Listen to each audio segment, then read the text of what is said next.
Como trofeos y al estilo americano, chavismo presenta a implicados en corrupción ante Justicia Express. Oposición pide la renuncia del fiscal general. Cuando el río suena es porque algo pasa. Tarek El Aizami detenido en Fuerte Tiuna. Enemigo silencioso. Especie invasora en el Parque Nacional Mochima amenaza biodiversidad en el Mar Caribe.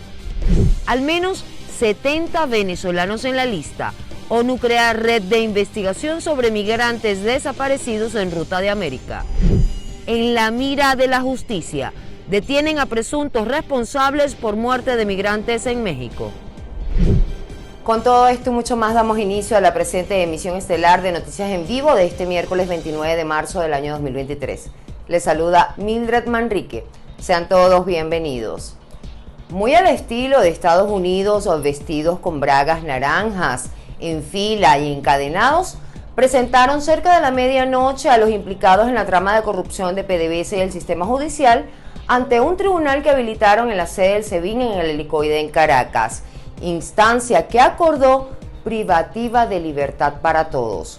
Por su parte, la oposición venezolana considera que todo se trata de un show y exigen al fiscal general Tarek William Saab que ponga su cargo a la orden. Joana Álvarez nos amplía esta información. La falta de credibilidad ha sido la protagonista en las últimas horas alrededor de las imágenes presentadas por el gobierno de Nicolás Maduro en torno a la presentación de 20 implicados en un caso de corrupción milmillonario en PDVSA. No solo en las redes sociales, sino en instancias políticas de oposición se debate sobre la veracidad de los hechos, que debido a ciertos elementos como la vestimenta naranja de los apresados y un tribunal constituido a última hora en la sede policial, ha generado reacciones de rechazo de propios y ajenos, como en el caso de los diputados de la Asamblea Nacional electa en el año 2015, que han pedido la renuncia del fiscal general Tarek William Saab. Que el fiscal general de la República le ha mentido descaradamente al país cuando anuncia medidas contra la corrupción, ya que solo se limitan a realizar ejercicios demagógicos. Por esto, creo que es necesario que el fiscal se separe del cargo, por cuanto ha demostrado en el ejercicio del mismo que no defiende los intereses de los venezolanos, sino del régimen, o que entregue el cargo, si tiene dignidad, por cuanto lo que se ha convertido es en un agente de la persecución. En las imágenes divulgadas la noche de este martes se pueden identificar a los detenidos con traje naranja y esposados, ingresando en el edificio de la Coordinación de Operaciones Aeronáuticas del SEBIN, donde se constituyó un tribunal encabezado por el juez segundo de control contra la corrupción y el terrorismo, para imputar a los empresarios y funcionarios de la administración de Nicolás Maduro, entre los que destaca el militar Antonio José Pérez Suárez, vicepresidente de Comercio y suministro de PDVSA y jefe de la estructura de corrupción. Yoselit de la Trinidad Ramírez Camacho, Superintendente Nacional de Criptoactivos y Operador Criptofinanciero, y Ugbel Rafael Roa Carucci, exdiputado de la Asamblea Nacional. De igual forma, los parlamentarios sostienen que Maduro también debería ser investigado por presuntamente tener conocimientos de la corrupción dentro de la estatal petrolera Petróleos de Venezuela.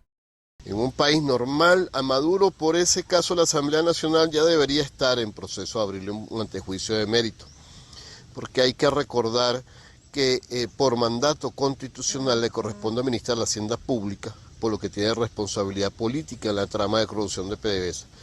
Importante mencionar que los delitos que se van a imputar a los detenidos son apropiación o distracción del patrimonio público, alardeamiento o valimiento de relaciones o influencias, legitimación de capitales y asociación, según informó el propio fiscal general Tarek William Saab, quien además acotó que los funcionarios públicos por corrupción en PDVSA se les imputará adicionalmente el delito de traición a la patria. Desde Caracas, Joan Álvarez, Somos Impacto Venezuela. Revisamos otras informaciones de carácter nacional destacadas por medios de comunicación en Internet y nos vamos con el portal de la casa impactovenezuela.com que titula así: Aló Mundo, Venezuela continúa con 283 presos políticos. Una nueva actualización sobre los presos políticos en Venezuela hizo la organización no gubernamental Foro Penal al recordar que hay 283 personas privadas arbitrariamente de su libertad en el país. Alfredo Romero, director presidente de la ONG, manifestó que del total de presos hay 263 que son hombres y 20 mujeres. De este monto total también hay 131 que son civiles y otros 152 que son militares, vinculados directamente a movimientos presuntamente conspirativos y de magnicidio en contra de Nicolás Maduro. Foro Penal denuncia además que actualmente hay presos políticos que tienen boleta de excarcelación que no han sido ejecutadas. Exgobernador chavista afirma que Tarek El Aizami estaría bajo detención en Fuerte Tiuna y con extrema custodia. El exgobernador Rafael Icea escribió en su cuenta de Twitter la información y explicó que El Aizami estaría bajo detención domiciliaria con extrema custodia de cuerpos de seguridad. Sin embargo, esta información no ha sido confirmada por ninguna fuente oficial de la administración de Nicolás Maduro. La última vez que se vio públicamente a Tarek El Aizami fue el pasado 6 de marzo, cuando publicó fotografías de una reunión que sostuvo con el director ejecutivo de la empresa rusa Rosneft, Igor Sechin. Esto ocurrió en Caracas, pero 2 semanas después, el 20 de marzo, en su cuenta de Twitter, fueron publicados los mensajes en los que anunciaba su renuncia al cargo de ministro de Petróleo. Reportan la detención de la directora ejecutiva de la faja petrolífera del Orinoco. Jacqueline Perico fue supuestamente detenida por funcionarios del SEBIN, según información extraoficial. La aprehensión se produjo en horas de la tarde del 28 de marzo en el edificio Merey de PDVSA Santomé, municipio Freites del estado Anzoátegui. Las fuentes, cuya identidad fue resguardada, dijeron al medio El Vistazo que había indignación entre los trabajadores porque la directora de producción fue esposada y encapuchada al momento de su salida. Detallaron que los efectivos del SEBIN, a bordo de 3 patrullas, portaban armas largas al momento de realizar el procedimiento. Ya nuestros corresponsales están listos para llevarles la mejor información de lo que ocurre en sus regiones a través de Panorama Nacional. Comenzamos con Jesús Albino, quien nos trae un reporte bastante alarmante, y es que un enemigo silencioso se expande lentamente desde las profundidades del Parque Nacional Mochima en Venezuela. Está amenazando con acabar el ecosistema del Mar Caribe. Se trata del coral Eunomia, una especie invasora que se ha extendido, escuche bien, 3 millones de metros cuadrados. Como esta embarcación abandonada en la que nos encontramos, podrían quedar muchas en el Parque Nacional Mochima, producto de la invasión de un enemigo silencioso que desde las profundidades del mar va destruyendo el ecosistema. En la superficie, todo parece normal, pero en el fondo este coral blando se extiende rápida y silenciosamente, acabando con toda la biodiversidad. Algunas especies de peces habrían empezado a migrar. Desaparece además todo lo que son los peces. Los fondos marinos son preciosos. Y bueno, sin embargo ahora te sumerges en las áreas que están tomadas por Eunomia. La verdad es que tú solamente ves Eunomia. Y bueno, y es como todo. Hace falta la biodiversidad para que haya variedad. Los esfuerzos por erradicarlo son difíciles, pues es un proceso muy costoso, aunque ecologistas hacen tareas titánicas por eliminarlo. Estamos hablando ya solamente aquí en Anzoátegui de más de 3 millones de metros cuadrados de fondo marino contaminado o colonizado, sería la palabra correcta. Según cifras extraoficiales, de extenderse más este enemigo silencioso, podría acabar no solo con la fauna marina, sino también con el modus vivendi de más de 2.500 pescadores. Las alarmas están encendidas. La contaminación del acueducto Umuquena pudo evitarse según el alcalde Salvador Pérez, pues fue construido justo donde caen las aguas residuales de las fincas de la parte alta del municipio. Esto ha desatado una serie de enfermedades en los habitantes. Tiene coliformes totales y coliformes fecales identificados en los exámenes que se le han realizado. ¿Y ha generado diarrea? ¿Qué genera? O sea, explique que sarpullido. Bueno, en el 2021 en el municipio había un brote de salmonela y un brote de hepatitis. que se aproximaba el brote de hepatitis a 200 personas y la salmonela por no quedar registrada en una de las enfermedades que lleva Corposalud. No se tenían números exactos, pero se sabía que en nuestro municipio, dicho por la doctora encargada del ambulatorio del municipio, que pasaba de 200 personas también. Ante la situación, Hidrosuroeste, Ecosocialismo y Corposalud han estado atentos, y es que la presencia de caracoles africanos agrava la emergencia. En conjunto con el alcalde y demás autoridades del municipio para evaluar diversos temas que tienen que ver con el suministro de agua del municipio. Parte incluso trabajo de laboratorio, toma de muestras, viendo proyecciones de crecimiento y por supuesto los avances en el proceso de erradicación de la especie invasora caracol africano, que tiene algunos focos importantes aquí en el municipio. La problemática no ha dejado víctimas fatales, pero las autoridades locales se declararon en emergencia, pues no cuentan con recursos para inversión. En Táchira, Marineglot, Somos Impacto Venezuela. Para nadie es un secreto que grupos paramilitares colombianos hacen vida en el estado Zulia desde hace muchos años y desde aquí realizan actividades ilegales como el contrabando de drogas e incluso la extorsión. La guerrilla, con su accionar, recluta a los más necesitados para sumar fuerzas en sus labores delincuenciales. En la región trabajan de la mano como una sola organización junto a algunos indígenas de la etnia Yucpa para robar y extorsionar. Pero es que algunos de ellos se creen dueños de todo gracias al poder que Hugo Chávez les otorgó. Los indígenas Yucpa deben ser protegidos por el gobierno, por la Fuerza Armada, por el Estado. Y los señores, ¿cómo se llama? Los señores finqueros, bueno, tienen que reconocer que aquí hay una revolución. La presencia del FARC, de la FARC o la Nueva Marquetalia y el ELN en el estado Zulia y en la frontera de colombo-venezolana tiene diferencias en lo operativo y en las intenciones. Por ejemplo, al ELN lo vemos una fuerza guerrillera insurreccional más ideológica con vinculaciones a la extorsión y al secuestro. En el caso del estado Zulia están en el eje del municipio Páez, el municipio Mara, buena parte del municipio Colón. En el Táchira y hasta el sur del estado Táchira, digamos, cercano a Apure, en el Nula, opera el ELN. Lo cierto es que los integrantes de grupos paramilitares del vecino país están distribuidos en varios municipios del estado Zulia, donde se encargan de la producción, distribución y traslado de droga, la extorsión, el cobro de vacuna y robo de ganado. Pero no lo hacen solos, tienen la ayuda de quienes conocen muy bien estas tierras, es decir, de algunos indígenas, quienes aprovechándose de la inmunidad que les otorga el Estado, los llevan por todo el territorio hasta su destino. Y donde tienen ocupación territorial en Venezuela, operan, se puede decir que las disidencias de la FARC operan territorialmente desde el estado Apure.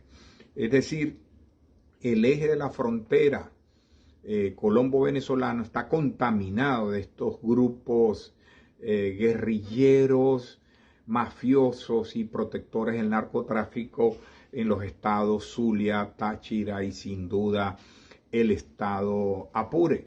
Los integrantes de las FARC y el ELN ingresan a territorio venezolano por las distintas trochas que existen en la zona fronteriza e incluso por la Sierra de Perijá, donde hay conexión directa hacia el vecino país. Bajo amenazas y otros ofrecimientos reclutan a los yucpas y juntos comienzan el recorrido, finca por finca, comercio por comercio, amenazando o robando todo a su paso.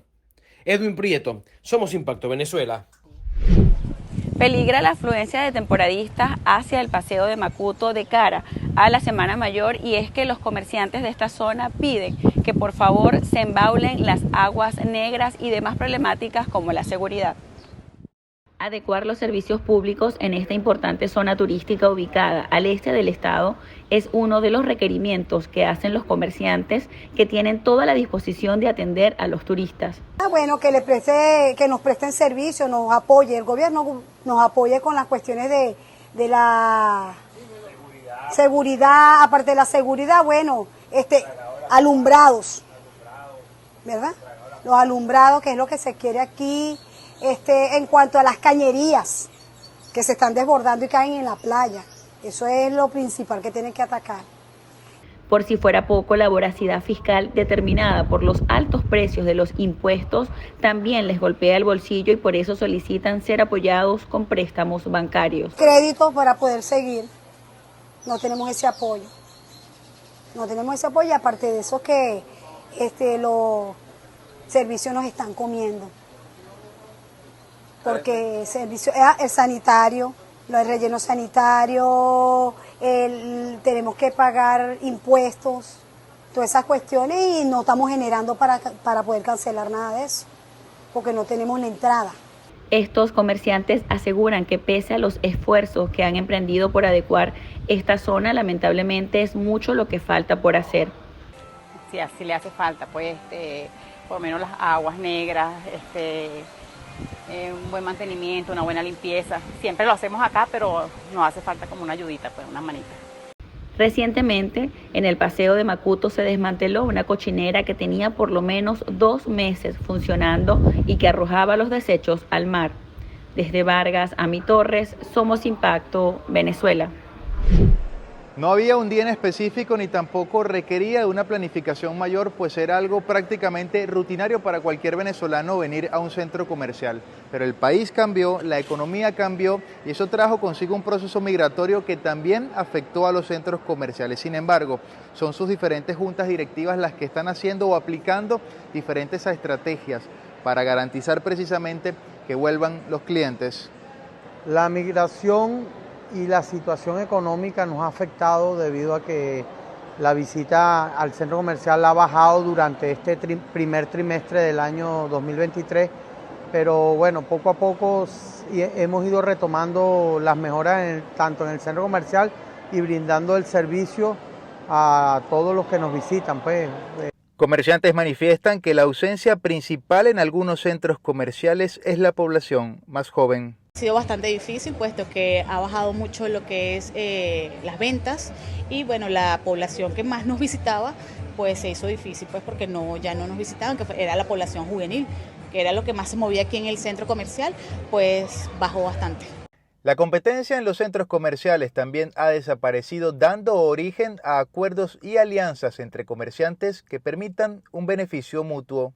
Mira, interactuar mediante estrategias, ya que se propuso una hora de cierre donde todas las tiendas cierran a la misma hora, no haya un individualismo en el que yo quiero ganar más dinero para traer más ventas, yo voy a cerrar un poco más tarde para ganar más clientes, no. De nuestra tienda estamos trayendo productos que van dirigidos hacia esa comunidad de jóvenes para atraerlos. La realización de eventos masivos son otra de las estrategias empleadas por los centros comerciales para recuperar visitantes y mantenerse operativos. Sandino Ignacio Yaguares, Somos Impacto, Venezuela.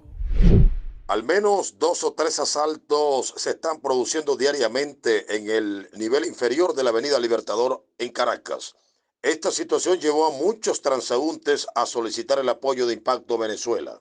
Solo en el día de ayer ocurrieron 4 robos a mano armada. Todos fueron denunciados ante el 6CPC de Simón Rodríguez. Oye, tener más vigilancia y mejorar las escaleras, porque de verdad esas escaleras le faltan tramos. Mientras que la gente va subiendo y bajando, bueno, cualquier cosa puede pasar.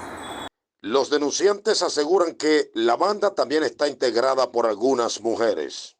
Yo la traigo porque en la mañana, entonces se viene a pie de ahí, yo vivo entonces se viene aquí, yo tengo que traerla a esperarla ahí. Pero la trae por peligro, ¿no? Sí, por peligro. Bueno, hasta mañana uno motoriza con llaves el gimnasio para allá, la querían atracar.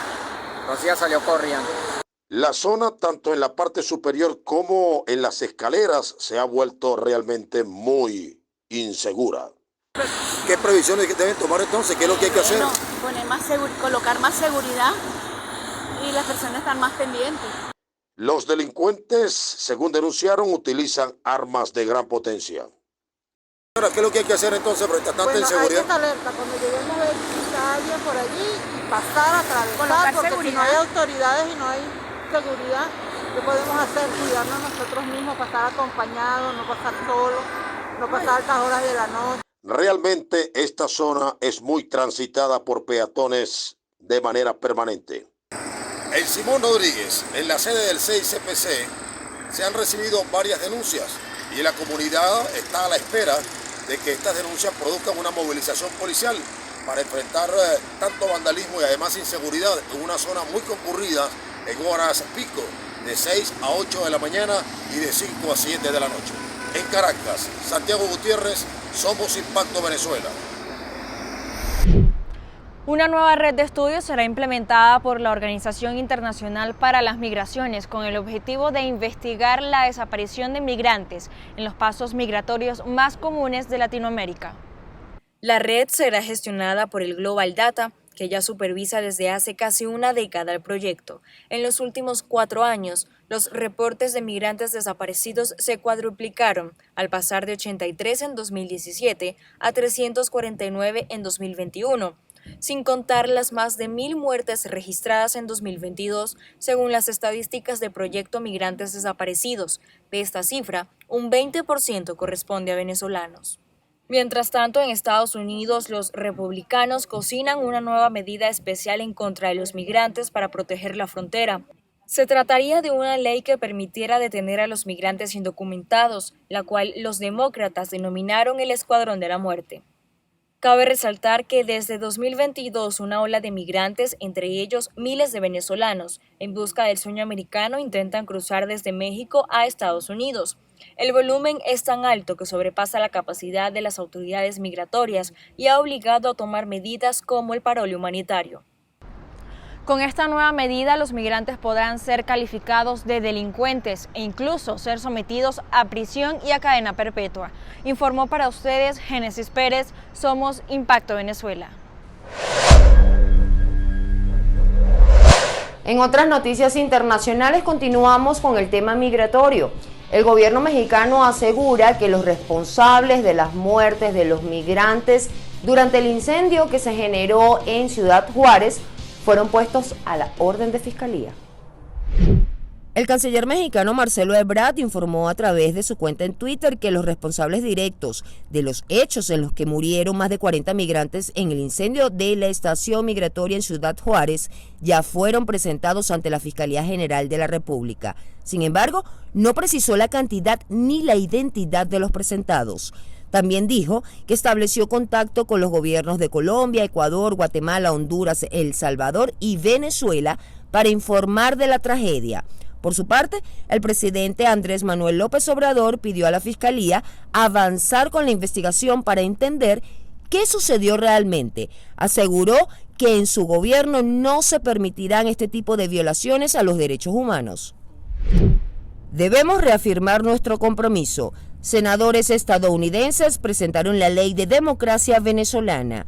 Los senadores Jim Risch, Marco Rubio, Bill Aherty, Rich Scott y John Barrasso reintrodujeron este miércoles la Ley de Democracia Venezolana, una legislación para condicionar las sanciones de Estados Unidos a Venezuela con base en un progreso democrático específico. Los senadores coincidieron en que en Venezuela se violan constantemente los derechos humanos y que la administración de Nicolás Maduro da refugio y protege a grupos armados como el ELN.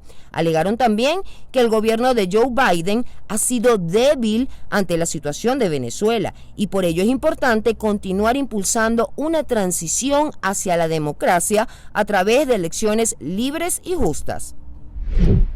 Perú investiga a la presidenta Boluarte y a Castillo por lavado de activos. El Ministerio Público de ese país anunció que amplió una investigación en contra de la presidenta peruana Dina Boluarte y el exmandatario Pedro Castillo por la presunta financiación ilegal de organizaciones políticas, lavado de activos y la participación de una organización criminal a raíz de supuestas aportaciones ilegales en la campaña electoral del año 2021. La investigación es seguida por la primera Fiscalía Supraprovisional especializada en delitos de lavado de activos contra Boluarte, Castillo y el empresario Henry Shimaburuko, que ha declarado ante la prensa haber financiado los viajes y actividades proselitistas de la hoy presidenta durante la campaña de ese año. La Corte Penal Internacional ha recibido miles de denuncias por delitos de lesa humanidad cometidos en Venezuela, por lo que se han visto en la necesidad de extender el plazo para escuchar a más víctimas. ¿Será que en algún momento habrá justicia en torno a toda esta situación? Ese es el tema que vamos a analizar el día de hoy en nuestra sección En Contacto junto a Ali Daniels. Él es abogado, defensor de derechos humanos y director de Acceso a la Justicia. Muchos son los casos de delitos de lesa humanidad en Venezuela denunciados ante la Corte Penal Internacional, y con esto se busca primero exponer a los responsables y segundo hacer justicia a las víctimas. Hoy en Contacto estaremos conversando con el abogado Ali Daniels y defensor de derechos humanos. Y la primera pregunta que me gustaría hacerle es, hasta el momento, ¿cómo han sido o cuáles han sido los avances que ha tenido esta investigación de la CPI y qué detalles importantes ha arrojado? Sí, bueno, lo primero que hay que señalar es que efectivamente en noviembre del año 2021, con la visita del fiscal Khan a Venezuela, el caso venezolano pasó a la fase de investigación. Antes se encontraba en la fase de examen preliminar. A partir de esa decisión del fiscal, lo cual implica que tiene la determinación de que en Venezuela efectivamente se han cometido crímenes de lesa humanidad, el gobierno fue notificado oficialmente en diciembre de ese año, y el 15 de marzo entregó un documento pidiendo que se suspendiera la investigación bajo el argumento de que en Venezuela se estaba juzgando y sancionando a los responsables de crímenes de lesa humanidad. El fiscal Khan de inmediato, ante esa solicitud del gobierno venezolano, dijo que estaba en contra, que se oponía, y el 1 de noviembre, eso lo dijo a los pocos días de que Venezuela presentara su argumentación, pero la formalizó el 1 de noviembre del año pasado, basado en información que el mismo gobierno le ha dado, donde se pone en evidencia que efectivamente hay un enorme manto de impunidad, que apenas de los cientos de casos que se han documentado, que el gobierno mismo le mandó la información, apenas había sentencias condenatorias en un 3%, y muchas de esas sentencias además no se correspondían con la gravedad de los hechos. Entonces, eso iría a la segunda instancia, y si se confirma, como todos esperamos también que eso ocurra, ahí y solo ahí, entonces el fiscal podría continuar la investigación. Entonces, como ve, es un proceso largo, para las víctimas es agobiante, pero es un proceso que está caminando. Usted me habla de algo muy importante como es la paciencia, quizás en el caso de las víctimas un poco difícil de tener porque pues son muchas las visitas que se han hecho a Venezuela para hacer la investigación de estos casos y pareciera que todo lo que está puesto sobre la mesa no es suficiente. ¿Qué otros mecanismos se pueden implementar quizás para lograr que avance un poco más la investigación y hacer justicia a estas personas que han sido víctimas de estos delitos? Que el gobierno venezolano tiene una única estrategia en la Corte Penal. Y esa estrategia es justamente esto: ganar tiempo, utilizar tácticas dilatorias, retrasar lo más posible el proceso. Ya lo vino haciendo cuando la señora Bensouda anunció antes de irse que ella ya había cerrado el examen preliminar y estaba lista para decidir si iba a continuar o no la fase de investigación. Ante ese anuncio, la respuesta del gobierno fue interponer un recurso sin ninguna base, que de hecho fue declarado inadmisible ad porta, es decir, ni siquiera se estudió el argumento porque era un argumento absolutamente impertinente desde el punto de vista jurídico, pero lo suficientemente efectivo como para impedir que la señora Bensouda se pronunciara, y tuvo que pasar entonces el tema a manos del fiscal Khan, que fue el que pudo tomar la decisión. Entonces, con esto lo que quiero decir es que el enemigo que hace que el tiempo esté en contra de las víctimas es la propia estrategia del gobierno. Ahora, con la realización de este formulario que le permite a las víctimas exponer sus casos, se ha logrado avanzar mucho en la investigación y se estima que exista una prórroga para que más víctimas puedan dar su testimonio. Esto de alguna manera puede ejercer presión sobre el gobierno venezolano para arrojar más información o más datos que puedan lograr más resultados positivos. Sí, el hecho de que, como esperemos, y como se desprende del hecho de que la sección de víctimas haya tenido que pedir una prórroga para traducir toda la información que llegó, esto nos está hablando de una asistencia masiva, ¿no? Y tenemos que considerar que esto ya esa sola solicitud es un éxito, en la medida en que Venezuela es un país muy peculiar. Por ejemplo, la mitad de la población no tiene acceso a Internet, ¿no? Y la planilla había que llenarla vía Internet, ¿no? Entonces, y además la información de que se abrió este lapso no se difundió por medios masivos, por señal abierta, porque en Venezuela hay una censura enorme. Entonces, los que pudimos avisarle a las víctimas lo hicimos por los medios que pudimos, a través de las redes sociales y a través de Internet, con lo cual un número muy limitado de víctimas tuvo acceso a la información de que se abrió este lapso, y otro número más limitado todavía fue la que tuvo la posibilidad de poder acceder a la página de la Corte y subir el formulario y llenarlo. Entonces, es un mérito enorme que, pese a todas estas dificultades que estamos aquí indicando, la sala esté diciendo, mire, necesito más tiempo porque la respuesta ha sido tan abrumadora que el lapso que me dio inicialmente no me va a alcanzar para traducir todo lo que me llegó de Venezuela. Es momento de hacer un recorrido por lo que ha sido noticia hoy en nuestro país vecino a través de Colombia en Vivo. Hola, ¿qué tal? Bienvenidos a Colombia en Vivo. Un pelotón del ejército fue víctima de un atentado por parte del ELN. El hecho ocurrió en horas de la madrugada en la región del Catatumbo, en norte de Santander, dejando un total de 9 militares muertos y al menos unos 8 militares más heridos. El presidente de la República se pronunció y mostró repudio ante este violento acto. En un operativo realizado entre investigadores del CTI, la Policía Nacional y el Ejército, se logró la captura de William Fernando Penagos Alfonso, líder de la banda Los Penagos y acusado de ser coautor del asesinato de un menor de 16 años en el 2010 en zona rural de Ambalema, en el Tolima. Indignado porque en su nueva celda no tenía televisor. Así se mostró alias el Negro Over luego de llegar a la cárcel Doña Juana en La Dorada, Caldas. Pues al darse cuenta que en su nueva celda no existía este electrodoméstico, le preguntó a los guardias que lo acompañaban que a quién debía solicitarlo. Además hizo énfasis en que cuando estuvo en la cárcel La Picota en Bogotá, le permitieron el ingreso de uno a su celda. Hasta aquí, Colombia en Vivo, informó José Luis Mateus. Hoy en video viral, casi que con bombas y platillos recibieron en la sede del SEBIN en el Helicoide, en la audiencia de presentación, a los implicados en la trama de corrupción de PDVSA. Aunque en un principio los acusados entraron al recinto de imputación esposados y con uniforme naranja como en Estados Unidos, al ingresar se puede ver cómo quedan sin ningún tipo de presión y ubicados en sillas decoradas con lazo como si de una celebración se tratara.